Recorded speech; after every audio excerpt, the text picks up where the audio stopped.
Howdy, this is Pell Rider, and this is an introduction to my new mod, The Secrets of Vault 44. This is my first ever attempt at making a mod, and it turned out a hell of a lot better than I thought it was going to turn out.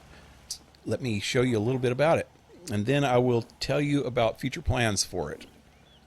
The main objective of this mod is a companion quest to help you find a very unique companion that I think you'll enjoy. She will, you can use her to help you in exploring the rest of the game.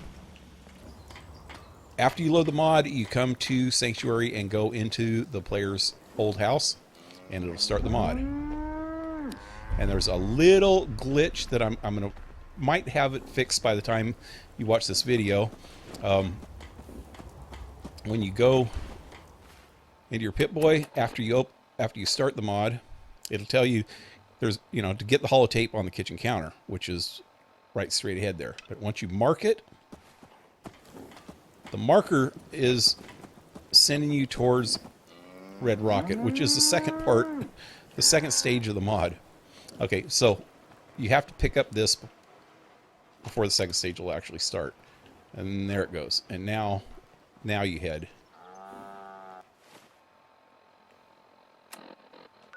to Red Rocket. See, that's where the marker is taking me. There's a cave behind the Red Rocket that it's leading you to. Let me go into as soon as it loads. Well, thank God for editing. So, yeah, go into the Pip-Boy. Oh, there we go. This tells you a little bit about what's on that journal that I just picked up. You can actually go to that under miscellaneous. It was Fester's Valkyrie journal, and it's just a written journal chronicling him looking for his wife. He's a ghoul, so he lives an awful long time here. This is chronicling almost 200 years of him looking for his wife after the war. And if you read all this, it's quite a bit of reading. It's pretty cool, though. It's a good backstory. Some of them are short, some of them are long, but when you read all that, it will take you to this cave behind the Red Rocket. And if you read this part, this is like a summed up version of what was on that holotape. That after years of looking for his wife, he finds his wife, and she dies shortly after, but not before telling him that he has a daughter. So he goes looking for the daughter, which is in this vault. Supposed to be in this vault. So you go back behind here. Some people were asking me, this is before I just actually got the quest part of this thing done yesterday. Before you had to just follow the clues on your own. But luckily now you got these clues, these markers that'll take you, and the quests that'll guide you. But yeah, people were asking me where is it? I don't know where that cave is. But yep, that's it right there. And depending on how long ago it's been since you've been in the cave, there could be mole rats. Okay. And so I set this little campsite up, and complete with some loot. And this dead guy was already here, his bones, but I added a Pip-Boy. So this could or could not be Fester, depending on the way you look at it. And this is his safe. This is the next part. This is where the marker takes you. To open the safe. That's it. And get his final part of his journal and his key. Final part of the journal tells about Can't keep you out. why he might or might not be lying right there in bones. Being a little vague because there's some twists and turns. I'm not going to tell you everything about this. Oh! So, yeah, now the marker takes you to this elevator. And this is a secret entrance to the vault. And if you want to know why there's a secret entrance and not a main entrance, you'll have to read at least, well, there's three different backstory sources in here so far. Actually, four if you want to count his that note that I just picked up out of the safe. The holotape has Fester's backstory, and the overseer, her office computer, office terminal, and her private quarters terminal have more clues and backstory. So also there's a couple pretty cool things in here. There's one really cool legendary weapon that I put in here named Jenny. Nice. It's a little bit stronger than regular. Wait a minute, or regular damage. Huh. Can't remember. I know I put the damage level up just a little bit, and I also had it randomize between a few different effects, and this is one of them. Ignores 30% of target damage and energy resistance. So that's pretty cool. So you can get that, and also there's a set of T51 armor, and it kind of explains why that's in here if you read the Overseer's terminal. Also, there's a lot of loot. There's a lot of these metal chests around, and there's some armory supply ones, and then there's some just regular supply ones, which actually have some armory supplies in them too, but it also has regular stuff. And they have Volt 111 jumpsuits in just about all of them. And if you read the backstory, you'll understand why. And also understand why it's so close to Volt 101 in the first place, or 101. That was Fallout 3. 111, I mean. Okay, so the marker's actually taking you to the Overseer's terminal here. I'm not going to go on that. If you want to know more about it, you're going to have to upload the video, or upload the mod, and find out for yourself and read all the stuff on there. And also one more terminal this one's just a dummy for now. But I'll show you a little bit of the areas that I can show you. This is like a conference room. I'm not going to go into a lot of detail because I want you to find out for yourself. I don't want to give too many spoilers away. This is the common area. If you want to know why it's so nice and neat in here, and it's clean, halfway clean, relatively clean, being that it's over 200 years old. You'll have to read the backstory. This is the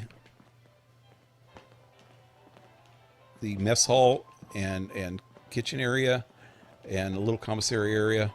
There's some restrooms back there. Jukebox, dance floor, wait area. You'll know why that's here too if you read the backstory.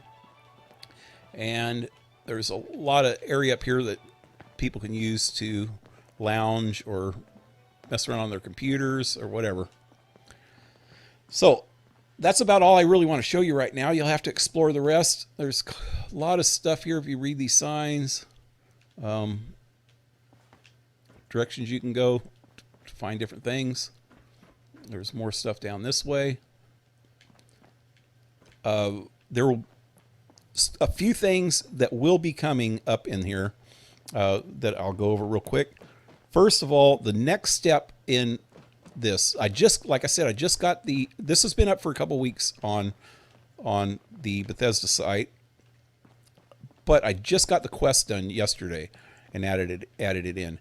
The next step is going to be adding some enemies in here. I'm going to add some robots and stuff. You know, it's just some security stuff so that you'll have something to fight. Haven't got around to doing that yet. Also, let's see, I got some notes here. Oh yeah, more dramatic backstory.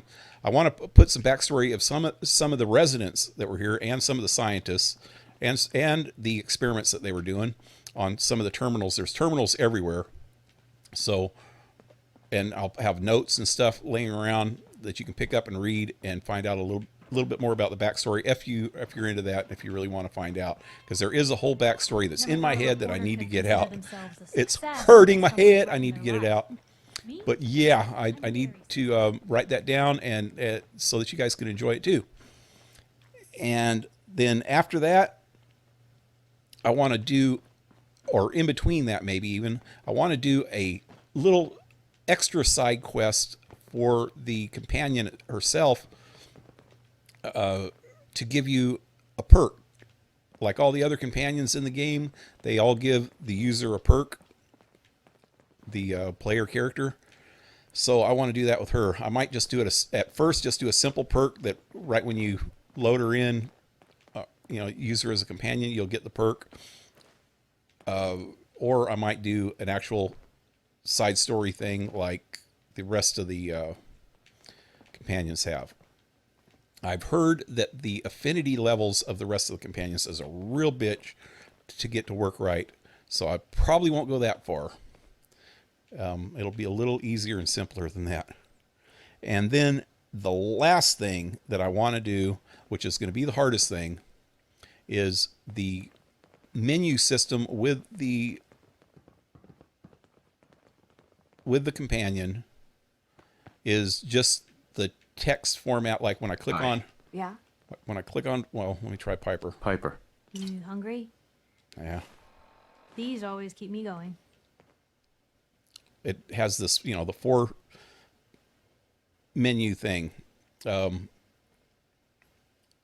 you click on these with her, she actually talks. Let me know if there's anything I can do to lighten the load, or. But it also has the subtitles under there. If you need anything proofread. If you want to use this, you have to turn on the subtitles because that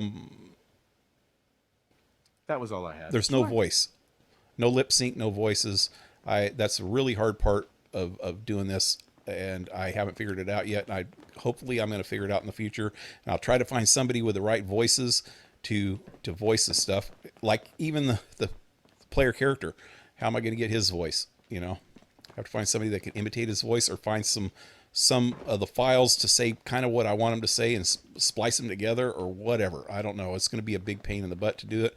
But I eventually want to get voice and lip sync files going, so that any interaction with the companion will actually be like talking to any of the other companions. These companions don't. Watch. If I can do it. Got to do it kind of funny with her. Talk. Yeah. That's all she says. I can get that companion to do that. So she'll be more like these companions, I guess. All right. So I think that's about it. I probably wasted way too much time already. Hope you like the mod. If you do, give me a good rating. I will be happy to put more mods out there once I get this one under control and learn a little bit more about the creation kit. Also, I have a live stream, little plug for my live stream, every night, almost every night. Most nights from 6:30 to 10:30, 4 hours per night, Pacific Standard Time. And I play Fallout a lot, and I play other games. Like right now, I'm playing Fallout and Witcher 3. Fallout 4 and Witcher 3. This is actually my save from my Fallout 4 world right now that I'm in. So, hope to see you there, and I hope you like the mod. Have a good one, everybody. Adios.